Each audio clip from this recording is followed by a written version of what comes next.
Here we go in 3, 2.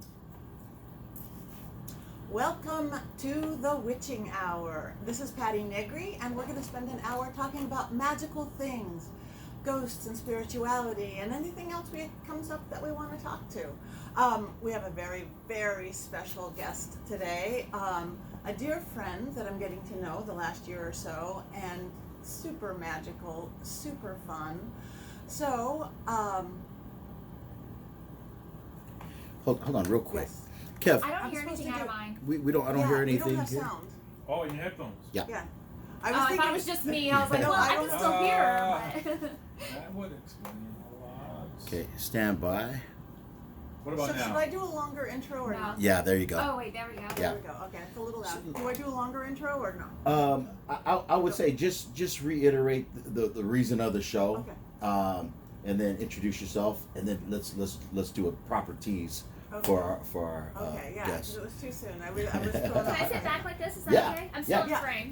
Yeah, Yeah, don't even worry about this. This is for me. We'll do still. Let me adjust We're this not for going to you. put these out. Yeah. Sorry, excuse me. And can I have it this way so I can face her more? Yeah. Thanks, you. Yep. We're pros, so we talk. Yeah, it just makes sense. You Absolutely. should definitely. I'm hearing thunder. Oh, that's that. Yeah. Wow. You want to see her? Yeah, right? I do. Let me I wanna adjust see this. That's why I was. I wish it was thundering. It was supposed to.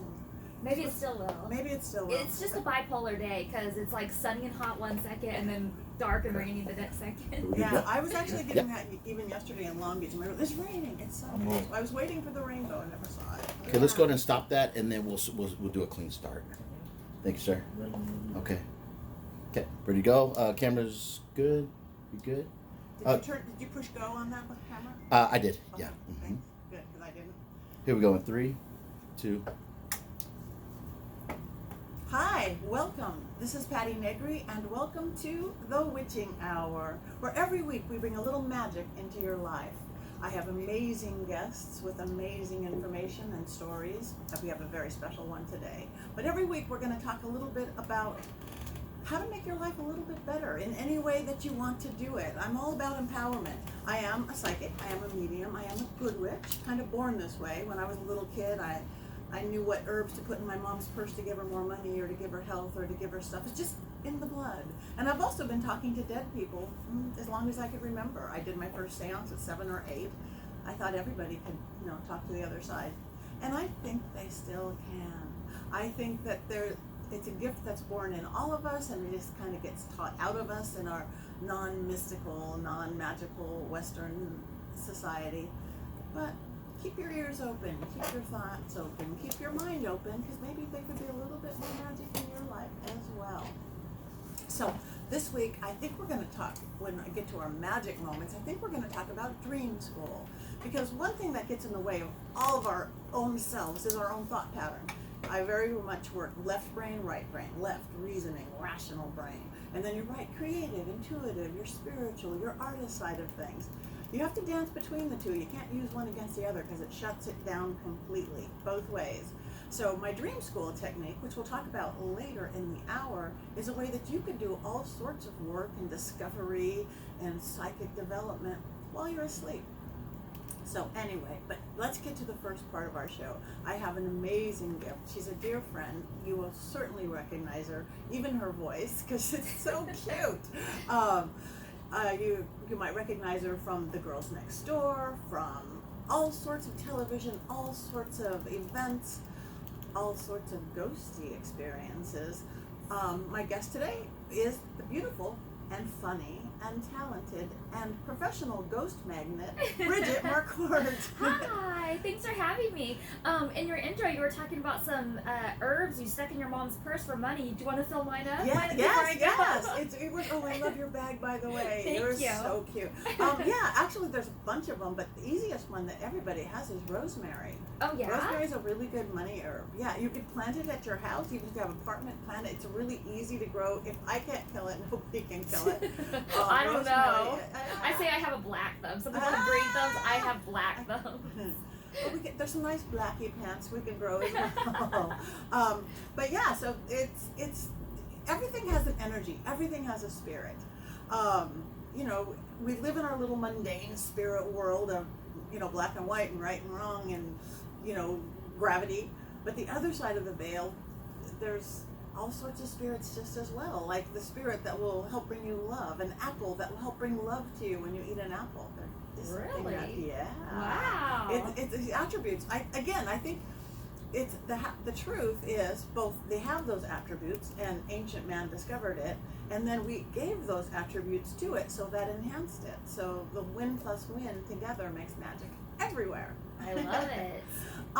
So how did you become a ghost magnet? Have you always been? What does that mean? I love that, and I know you are one because I hear it from everybody. But what does that mean? I just think it means that pretty much anywhere I go, if there is energy there, I'm attracted to it, or it's attracted to me, I should say.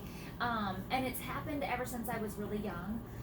Maybe I opened myself up to it, or maybe I had it before this and just didn't realize it. But my first encounter was when I was playing the Ouija board when I was I was about 12. And I liked spooky stuff and scary stories and all that kind of stuff before I bought the Ouija board. Hence is why I bought the Ouija board to begin with. And I was playing with it with my cousin. I was 12, she was maybe 10 or 11. We didn't know very many people that had passed away at that time, so we were trying to reach out to my great-grandfather. I knew him, and he had passed away recently, and supposedly we were talking to him, but I was accusing her of moving the planchette. She was accusing me. Finally, we got bored, put it away, but after that, some weird stuff started happening. I started seeing what appeared to be him. I started feeling, but it wasn't a good feeling. It was a negative thing. It wasn't like, oh, I had this guardian angel, or like I had this whatever people like think when it's positive. This was a negative thing. It was a very scary thing, and it would give me nightmares. It would feel like I was being stalked, sort of. I always felt like I was being watched. And so now looking back on that, I realized that whatever we were talking to at that time was not my grandpa. Right. It was something as an imposter of my grandpa. Or it was my crazy imagination at that time. I don't know. They had me talking to a psychiatrist. They had me talking to our pastor from our church, and everybody had their theories on what it was, and everything was everything but ghosts. Wow. Oh, that's interesting. But it Yeah. probably was a ghost. Yeah, but there are tricksters like that. Again, I've worked with and loved Ouija boards since I was a kid too. I have the same one I have since I was about that age. I know, we've played Yeah, it. yes, we have. We have played that Ouija board, but people do. It's so funny. You can't. I don't think it should be sold in toy stores. No. I think it should have a completely different set of instructions. Like, this is not a toy. Yeah. You know, adults only to buy it, and then if you do know how to use it, though, it's easy. You just have to be careful. You have to kind of know your protections, know your own personal belief system, know who you're going to call if you get scared, and be very specific about who you let in. You don't just open the front door of where you live and let anybody in. You just be very picky. The same thing with the Ouija board. And then it's so funny when people do let something in, all of a sudden you just are going to believe it. Oh, that's uncle, that's grandpa, and you think that they're all wise. Yeah, especially when you're 12. Especially when you're 12. Or so, young, you know, yeah. you think, okay, well, we're getting the answers that we asked for. Exactly. They know the answers, so it must be them. And for all you know, it was, a drunken homeless ghost in front of the liquor store from 1972. Going, yeah, I'm your uncle, grandpa. I'll be here. Yeah, sure.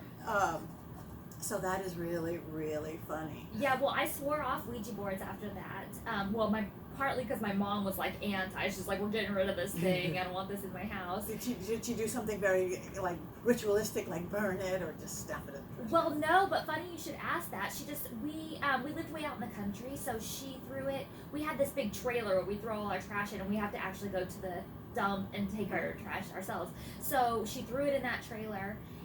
Where all the other trash was, and then I don't know how much longer later, a couple weeks later, I saw it in my closet underneath. It wasn't even just in there on top of things. It was there was stacks of games and puzzles and that kind of stuff, and it was at the very bottom.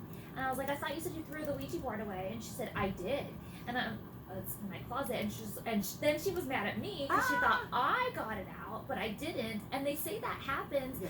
I mean, I would have loved to have seen it crawling from the trash dumpster to my room. I don't know when that happened, but somehow it was It was back in my closet. That's just like you see it in horror films. That's pretty amazing. That's yeah, pretty so amazing. I swore it And off. yeah. I swore it off, and for the longest time, I didn't do it.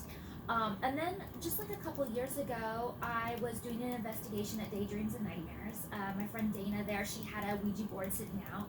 And it's by the way, if you don't know about it, it's this costume store in Northern California in Modesto that's super haunted. And it's really cool, some of the stuff that goes down there. It's very, very active. And it used to be a funeral parlor. So we'll give you that much. But anyway, she had a Ouija board sitting out, and I said, "Oh, do you play this?" Because I was like kind of creeped out, like, "Why do you have this here? Are you guys actually playing with it?" And she said, "I don't really." And she's like, "Why are you scared of them?" And I said, "Kinda. I don't play those." And she's like, "What's the difference between that and the spirit box, or that and the pendulum, or that and I was like, or the dowsing rods?" And I was like, "Oh my God, she's right. What is the difference?" None. It's yeah, a spirit box is a modern day Ouija board or a SLS camera, all of that. They're doorways. Yeah. So then I was like, it just like clicked in my head. What am I being scared of the Ouija board for? Oh, that's cool. Yeah, and then the first time I played it again was with you. Hey, that's great. And it was great. We didn't have anything scary. But and I felt very protected with you yes, too. Thank you. Yes, that's I've been doing that again my whole life.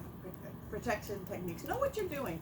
And even for investigations, you as a paranormal investigator, I have a friend, he's beautiful, his name is Kadrick Olson, and he's in Colorado, and he's a real spiritual person, he's a very, very shamanistic, and he's coming up with like basic protection training for paranormal investigators. There's so many paranormal investigators they want to see ghosts, but they don't have any knowledge or background or training in any form. So he wants to start doing like some of the paracons and stuff, that teaching kind of some basic things that so many we learn trial and error or by failure, like, you know, when you're 12 years old on a Ouija board or if that's something else. It's like it's easy, but there is some basic things to learn along the way. Right. But that's a great story about your Ouija board. Yeah, so that's what got me started. And then ever since then, I've just been obsessed because and no matter what everybody else was trying to tell me, the excuses for what I was experiencing, I knew that it was paranormal. I knew what I was seeing, that it wasn't crazy, and that it was something else. And so I had just kind of became,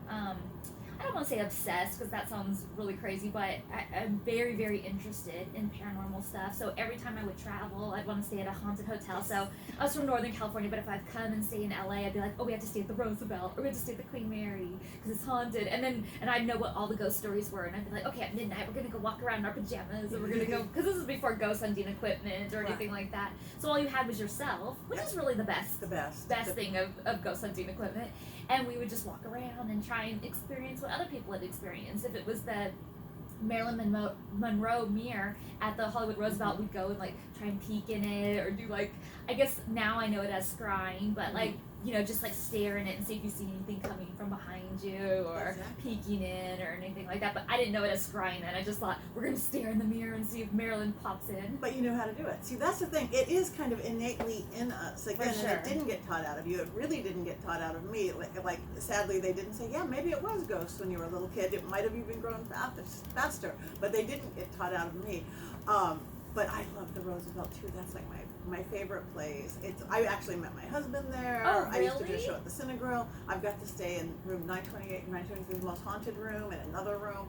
It's because what I've experienced over, again, talking to deaf people my whole life, big in life, big in death. Yeah. Little in life, like, you know, Bob the quiet banker who works in a cubicle. Bring him onto a seance or he's still Bob the quiet ghost. Yeah. And then some big old movie star or sports star or music star. They're big in life, big in death. Yeah. So that's why I love a lot of the Hollywood ghosts. Yes, it's fun to go to the insane asylums where 28 people were murdered, but it's really fun to go to places like American Legion or the Hollywood Roosevelt or the Hollywood Athletic Club. That these fun ghosts hang out, not because they've been stuck there because they were beheaded, but they hang out there because they had a party and they have a good time. Yeah, I love that. So speaking of that, good times and big ghosts and big people, a lot of people will certainly know you from The Girls Next Door. Yes. So you are one of the few who've really experienced what the Playboy Mansion is like. So yes, for almost 7 years I was there. Yeah, so I've heard that's haunted. It is haunted. So there was a ghost story like way before I even moved in, and it was one of the first things that Hef told me about. It was the original ghost story, Mrs. Letts. So the mansion was built by Arthur Letts Jr. and his wife Mrs. Letts and his mother both lived there. So I have never been able to determine which Mrs. Letts it was that they're referring to, whether his mother or his wife. But supposedly Mrs. Letts fell off the balcony, either or was pushed, I don't know, to her death on the marble floor down there. So she passed away in the house supposedly, and that she was a ghost in the mansion. And a lot of people had stories well before I moved in of things happening. And then while I was there, of course I love all that stuff, so I was doing research on the mansion. I was taking paranormal classes and that kind of stuff, and I was talking to the butlers about stories. There was some weird stuff going on in the game house. I still don't know what exactly was going on in there, but it was creepy, and a lot of people did not feel comfortable in there. Housekeeping didn't like to go out there and clean it unless like security or some of the butlers came in with them. And then one night I'm in my room, and it was actually a day I came home from traveling. I went to North Carolina to visit my brother in the Army, and then on the way home I got my dog in at the Atlanta airport.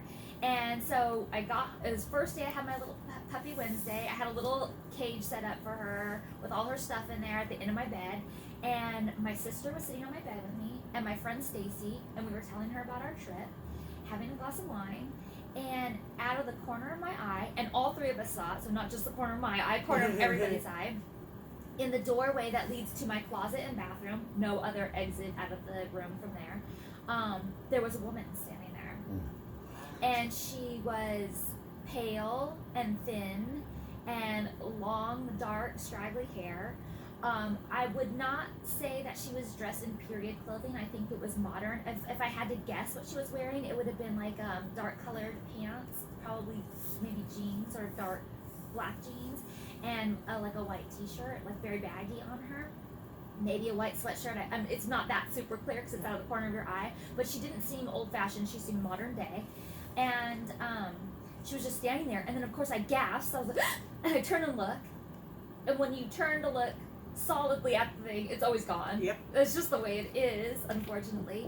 And my friend Stacy, who's a total scaredy cat, was like, oh my god, what was that? And she was like trying to cover her eyes, but not really, and sort of looking, but like scared. And then my sister just immediately burst into tears and was like, what's going on right now? What's happening? Like, she was just like really upset about it instantly. And that was it. It was just, to me it wasn't, even though the shocking is sort of scary, it wasn't scary as in something evil was happening or something bad or anything like that. It's just scary because it's shocking. Right. At first. You're not used to it. Yeah, because you're not used to that kind of thing. But thinking back on it, there was this woman who used to work at the mansion. Her name was Joni, and she was one of his social secretaries, and her whole life was the mansion. And I met her before I even moved into the mansion. I came up and tested for Playmate, and her and I just kind of hit it off, and we stayed up talking all night one night. And she was amazing, and she was really into helping all the girls out that were staying there, and into the pets, and just the whole life of the mansion. And when I did come back to move in, I found out that she had passed away of cancer from the time that I had been there and when I came back. And I honestly think it was her. And I think she was just coming to see the new addition to the mansion, like see the new puppy, and was excited about it, and she just kind of got caught. Yeah, I think it was her. I just got complete goosebumps on that. I got complete goosebumps. Yeah, I'm pretty positive it was her. But then to convolute things, some people said that Joni, that was always told that she looked like Mrs. Letts. So then that kind of throws a ringer in there, and then I'm like, wait, but because of what I feel like her clothing looked like, and just, I feel like sometimes, and I was just talking about this on my podcast recently, I feel like sometimes, and maybe you can explain this, you just sort of get a feel for what something is that you can't see. Like sometimes when you're in a haunted location, you just kind of know that it's male or female. You just kind of know that it's olden days or modern days. And you just kind of get a feel for, even though you didn't get a really good look necessarily, or maybe you didn't see anything, but like you just kind of get a feeling of what it is that you're sensing. Yeah, that is what intuition is, and that is why it's like, oh, that's not really Grandpa. That really, you have to.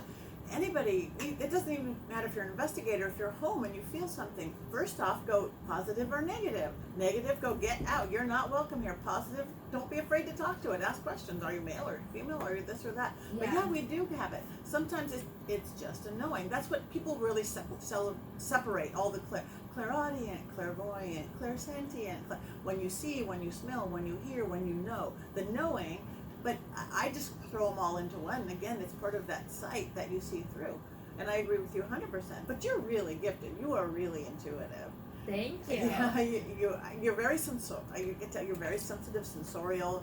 You're affected by things, and spirits can see that. It's almost like an open sign. They'll look at a room of 10 people across the board, and they'll go, ooh, okay, that one can sense me, or see me, or smell me, or taste me, whatever their thing is, or all of the above. Yeah. So when you have that gift, the spirits and energies and entities are going to know it. Well, of course, having this experience totally amped things up for me. So then I started taking online paranormal classes. And then we had Barry Taft come in and do an investigation at the mansion. And he had the EMF meter out, and he put it over Hef and Kendra and Holly, and it wasn't doing anything. And he put it over me, and it was spiking like to crazy levels. And he said, this is the conduit right here. Yep. She's the conduit. And I even had Barry Taff on my show not too long ago, and he was like, yeah, I can't remember which one of you it was, but one of you was like a major conduit. And I was like, it was me, Barry. How do you not remember? How is he? Well, he was really sick for a while. But he is still recovering, I think, Okay, and he's good. but he was able to do the show, so that was good. That makes me really happy because I've actually been worried. I was talking to somebody about him. I did a movie with him. I did a called Ghostly Lovers, all about human and ghost sex. Yes, spectrophilia. Yeah. Which, because the playing field is really little, I'm considered an international expert in that because the playing field is very little. You rise to the top so fast when there's two of you. But anyway, we did this film called Ghostly Lovers. It was really good. It was a documentary, and it was on kind of the positive side of ghost human sex because in our if you believe in ghosts, you don't believe in ghosts, fine. And if you believe grandma can touch you and come and touch your hand, why all of a sudden would sex, which is such an integral part of the human experience, be off limits? Right. And there is really good, it's not all the incubus and the succubus and the demons trying to lick your last right. No, with one of my best friends, he died young, cancer. He came to her and he gave her so much comfort, and it was a good thing. I mean, I don't think you should forever have relationships, because talk about geographically undesirable. They don't even live on the same astral plane as you. Yeah. But for closures of some past relationships, and sometimes I've experienced it with clients of people, maybe they've lost their own sensuality or they've lost their own way of being, and a spirit came in to get their, oh wow, I do enjoy this sensuality, I do enjoy this, and then hopefully they flip back to humans. Yeah. But this whole documentary was stories of the positive sides of things. It was Travel Channel. They played it once. They have never, ever, ever played it again. I guess it was too bad, but I met Barry Taft there. He was in it too. But I know he got really injured when Zach Bagans, when he did the Demon House movie, and his organs started shutting down and things. So this is serious stuff, you guys. We make it really light. Bridget does, I do, because it's fun and it's magical. But just like somebody playing with knives. Don't do this at home. Let's know what you're doing. Yeah, I feel like it's also what you allow in too. Yes, 100%. Like, I'm not really open to demons or really scary stuff like that. I'm more, I want to talk to grandma. I want to talk to the little kid that wants to play ball, or exactly. those Me kinds too. of things. And we create, because I believe we create our own world. And again, this is our realm of existence. They really do have to play by our rules. And again, doing this my whole life, I've never got into the demon thing and this, and I don't want to be a demonologist. I mean, I'm studied, I know what's like. I don't want to play in that world. No. I mean, the only time I do dark stuff is on the show, like on Ghost Adventures, because they don't want to go talk to dead grandma. They want to talk to the serial killer. It's whatever. Yeah. But again, I'm trained enough that I know how to handle that, and I don't take it home with us. But yeah, you create the world you live in, even with paranormal investigations. That's why paranormal investigators do need to learn how to be respectful with spirits and all that kind of stuff. For sure, yeah. So what do you think your most memorable experience was? Do you have, as far as working with the other side or experiencing the other side, good, bad, or indifferent? Well, my I would say that my craziest experience was probably the Myrtles Plantation. Yeah. Have you been there? No. Okay, so the Myrtles Plantation is in Louisiana, and it's about an hour and a half away from New Orleans. And I've wanted to go there for so long. I read the book on the Myrtles Plantation about this woman who bought it, and she had all these crazy experiences and stories from there. And it has a really long history of all kinds of stuff, from slavery to Civil War to all that kind of thing. So there's a lot of dark history there. And I had wanted to stay there for so long because of how active it was. And I finally, oh gosh, how long ago was it now? 3 years ago? 3 or so years ago, I finally got to stay there for my birthday. Nick and I stayed, and we got this room that. So, it's weird. As much as I knew about this house, when I got there, it just didn't seem to be how I remembered it to be, and or how I thought it was going to be. Like you think you know, and then you don't. So that was very weird because I'd done so much research on this house, and so I got this room that actually had the staircase, which is haunted, and the mirror in the entryway. All of that is included in your room, so it's like nobody else has access to that except for during the day when they do tours. Right. But then after 6 p.m., it's all yours, and no one else is even allowed in that part. Everyone has a separate key to different parts of their thing. So we stayed up, and we were doing a little ghost hunt, kind of, Nick and I.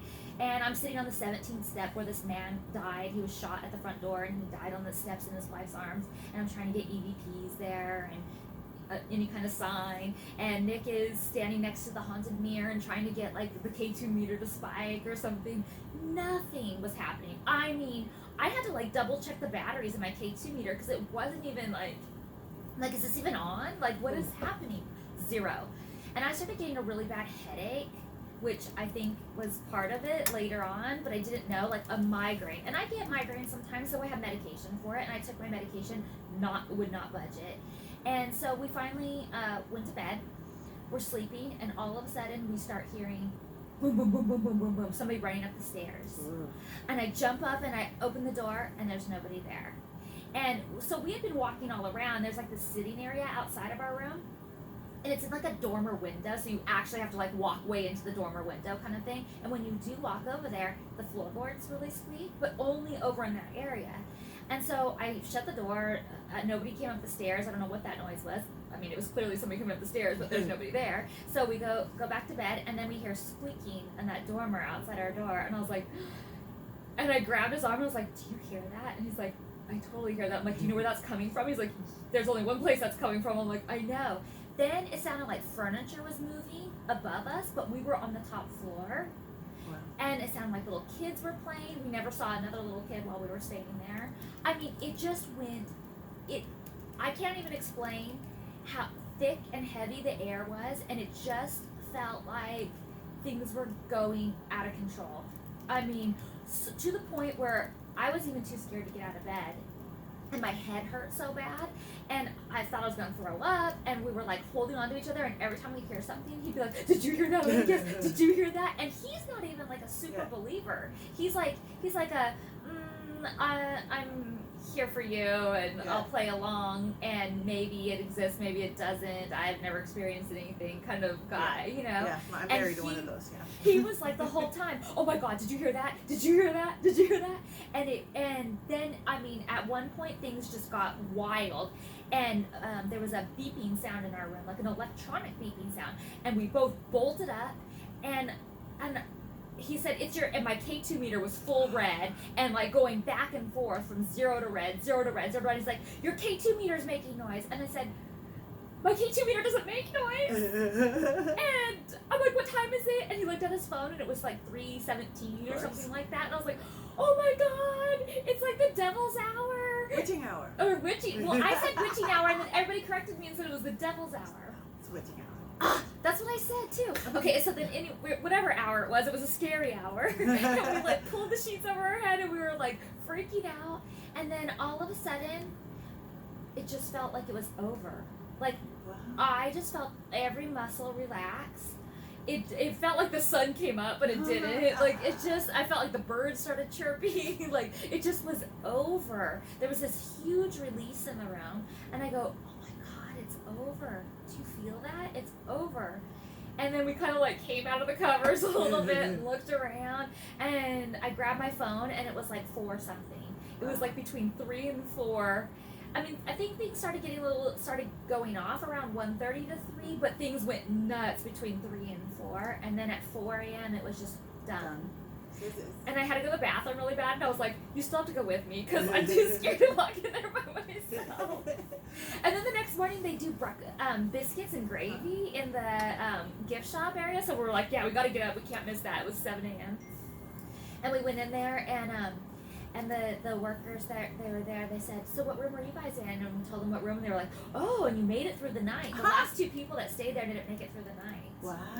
And then another group of older people came in, and they were staying there, and they're like, was it you guys making all that noise last night? And we're like, we were not making noise. I swear. They're like, it sounded like furniture was moving above us. I'm like, we heard furniture moving above us, and there was nothing above us. That's so wild. It was crazy. That is good. Yeah, I have not been there, but last October I was actually in New Orleans at a different plantation, not one you could stay with, but you feel it with that energy that's there anyway, in the ground, and then you're dealing with the slavery and what it was and the privilege. It was trippy. So I can imagine staying there, especially you getting scared. That's pretty good. You keep right under your covers. You know what? I feel like I was at a disadvantage because typically.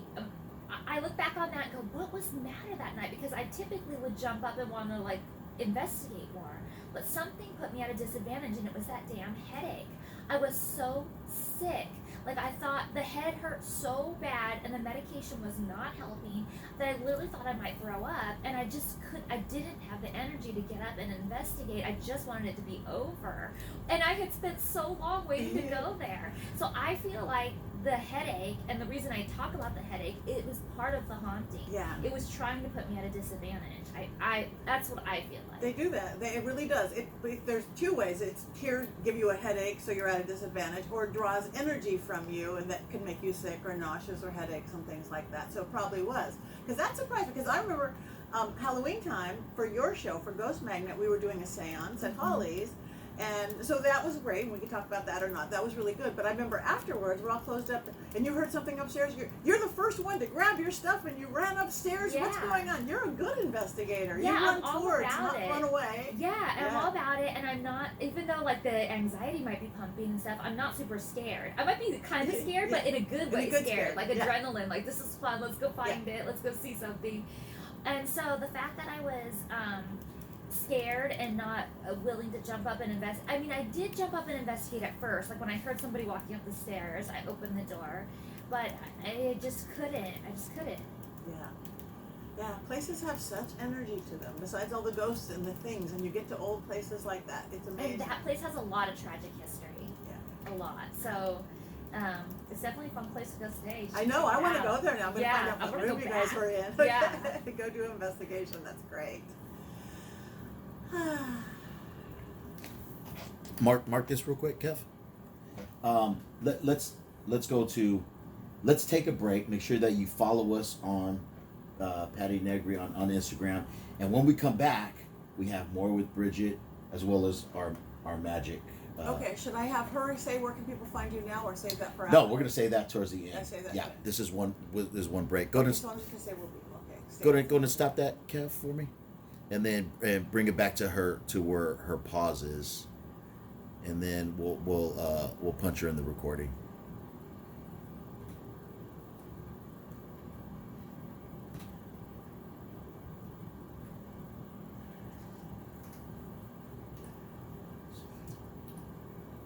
Here we go in 3, 2. Stay with us. Don't go anywhere. There is more of the Witching Hour. We will be right back with Bridget Marquardt. I'm Patti Negri. Follow us on Instagram, all of the social medias, and back in a flash. Okay, stop. Don't All right. ghost us. Go ahead and move that over to the right, and then I'm gonna count you back in. We're gonna go right back into it. Okay, so do we want to still talk more? Yes. No. These stories are super intriguing, Yay. and as I'm listening to this, I'm realizing that I am such a wimp because both of you are in like, you guys like go towards it. I'm running away from it. So Well, you're the one I want to go ghost hunting with then, because I No, like no, scary no. cats. I Now, do too. she's been trying to get me to go, and I'm like, oh no. Okay, ready to go, Kev? Do you have anything you want me to ask you about specifically? No. These stories are Whatever. great. Okay. These stories are great. And then so when I'm gonna give you, let's see, where are we at? So I'm gonna give you like 10 minutes. When I do this, that means we have 10 minutes more to wrap up the show. But I want to That's when you dive. go into Yes, that, that's when you so. go into that. Okay, Kev, we're good. Yep. All right, we're rolling. Oh. 3. Okay, we are back. You are listening to The Witching Hour with Patti Negri and my very, very special and magical guest, Bridget Marquardt. Ooh, I'd love to be called magical. You are so magical. I hope they didn't ghost on us for the stories. I like that. She's got ghost humor. No, you are very, very magical, and you Yay. will live and you've created a magical life, which is great. That's the kind of people I like to hang with. Aw. So if you had a tip for people, again, anybody listening to this is obviously into otherworldly things or Yeah. spiritual things or scary things.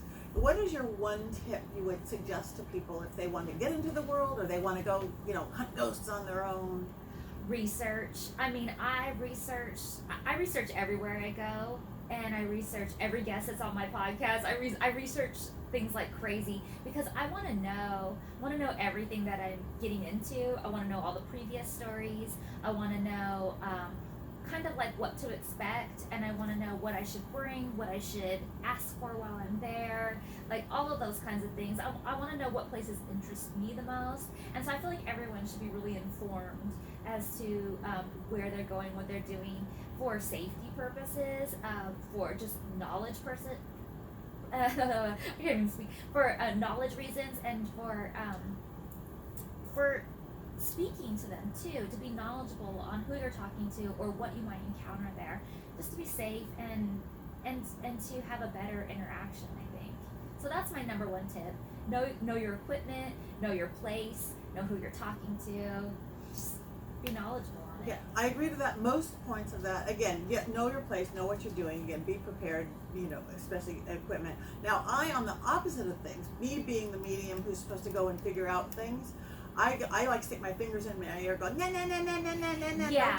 don't tell me, because I don't want to be influenced. Right. I want to be the one. It was a 3-legged redheaded person with whatever. I don't want somebody to have told me beforehand. I'm so afraid it'll be colored by that left brain stuff. Well, I feel like it's also when you have when you are a psychic and people expect you to already know, and so I feel like that puts extra pressure on you, and so they feel like if you were already told, then that somehow invalidates you or something. Yeah. So I totally get that, but I think for the average person who doesn't think of themselves as psychic, Yeah. the more informed you are going into a situation. Yes, and I do want to be on the basics, unless somebody else is guiding you in there. Like on Ghost Adventures, Zach, the team, the whole crew will go out of their way to let me not know what is going on. They will Yeah. practically keep you locked in the trunk of a car if they have to. You are sequestered, Yeah. sequestered. They give you an address, or they drive you somewhere, or they fly you somewhere, and they will blindfold you if you have to. They have to, and because they want it real and fresh. Yeah. And he's so picky about nothing. It's funny that you say that because I just had Michael and Marty Perry on the Yes. show, and they were talking about that too. They were literally blindfolded. Yes, they do. I love Michael and Marty. Yeah. And he is so I'm so